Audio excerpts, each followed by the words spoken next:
अंधेरा और चिड़िया। एक गहरे जंगल में एक अंधेरा रहता था। वह बहुत उदास था क्योंकि वह कुछ भी नहीं देख पाता था। उसे हर चीज के लिए दूसरों पर निर्भर रहना पड़ता था। एक दिन एक चिड़िया उसके पास आई। चिड़िया ने अंधेरे से पूछा, तुम इतने उदास क्यों हो? अंधेरे ने चिड़िया को बताया कि वह अपनी अंधेरी दुनिया से बहुत दुखी है।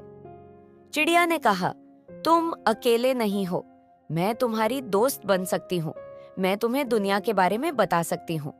चिड़िया हर दिन अंधेरे के पास आती और उसे दुनिया के बारे में बताती। वह उसे बताती कि सूरज कितना चमकदार होता है, आकाश कितना नीला होता है और फूल कितने सुंदर होते हैं। धीरे धीरे अंधेरे को चिड़िया की दोस्ती से बहुत खुशी मिलने लगी। उसने महसूस किया कि वह अकेला नहीं है। कहानी से सीख, दोस्ती हमें खुश रखती है और हमें मुश्किल समय में सहारा देती है।